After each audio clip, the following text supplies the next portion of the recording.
Sending message. She sounds really not so confident. She sounds really tired. Yeah. Getting directions to Starbucks. So we've got both Android Auto and CarPlay installed in this car. This is actually one of the test cars that we had up at the track. Out in the back, we got our intrepid producers. Yes. This is a Pioneer head unit that we've installed ourselves in this car, right? This is not native to the car. But a lot of car manufacturers are going to be offering both of these systems in upcoming new cars.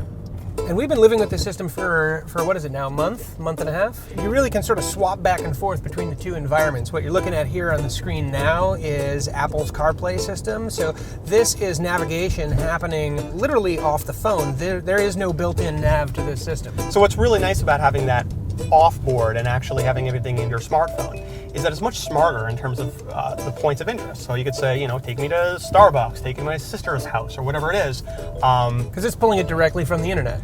It's pulling it from the internet. It's tied in with all your contacts. It's got your whole ecosystem there. Whereas the built-in systems in the cars, they're just so far behind. So I think it will maybe be the end of the road for these very expensive in-car navigation systems. If you could get that right off your phone into this interface, why bother getting an option in the car?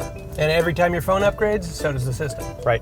So this is Apple's CarPlay interface, and then if you push this little software button right here, you go into Apple's home screen, which is kind of a riff off the iPhone home screen. Well, and that's really cool because, people are used to that environment. They're used to these icons. It's going to be very comfortable to them as opposed to some of the car manufacturers that kind of have their own environment and people are trying to figure out what those icons are. There's a lot of sort of clunky back alleys to the systems where the functionality just kind of leaves you with deadness. What do I do with this? Which can actually, in many ways, be more distracting than just not giving you the functionality at all. Well, look, the thing is this is beta level 1, right? This is the first time we've done this. We're not ready to kind of write this idea off. Offboarding stuff on your phone, you've got the data plan anyway in your phone, but right now, yeah, it's not a seamless system. I've been living with CarPlay in my car for quite a while now. Your actual radio is not baked into the CarPlay environment. You still have to do that through whatever the car's system is. Well, this is exactly right. So there's two different ecosystems that you're dealing with. You could actually have a nav system on the car, and you could have a nav system in CarPlay. You could have your music in different ways. And the problem is that you say want to use the navigation system from your phone, and then you listen to FM or XM or something like that. You can't really deal with them at the same time, and it's really the problem. In Apple's CarPlay environment, podcasts are their own app, right? So just like they are on the phone, right? So if I push the podcast app, the first thing that I'm greeted with is 3 choices, none of which are really what I'm looking for. I'm looking for my podcasts, right? So why do I then have to go jump through a second step to then finally get to the podcast? Read new text. You have a message from Glendarine.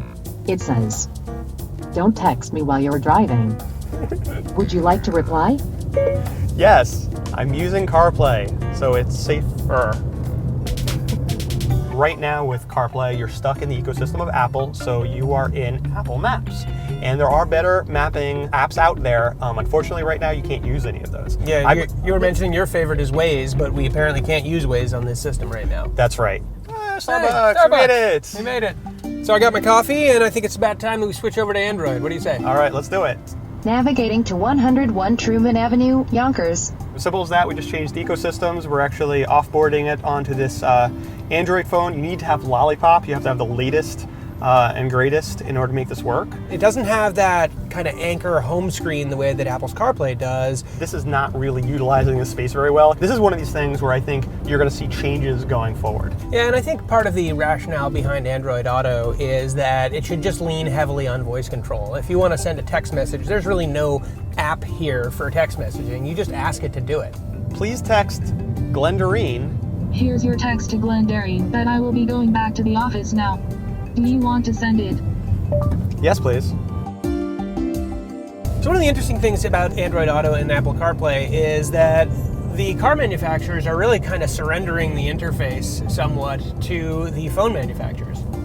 Yeah, and it totally makes sense because it's the phone manufacturers and more importantly, the phone software manufacturers, they're just way out ahead. People buy a car, gets redesigned every 5 years. 11 years is actually the average age of a vehicle out there. Can you imagine having an 11-year-old smartphone? So are these things better or worse for the problem of distracted driving? Is this improving the situation? Well, okay, look, this is distracting. There's no doubt about it. But is it less distracting than actually picking up your phone and using the phone while you drive? It's certainly better. So what do you think, Glenn? Do you think one's better than the other?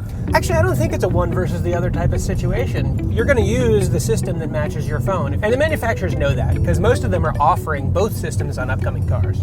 So how does this compare with just taking your phone and putting it up on your dashboard? It's actually a really good question.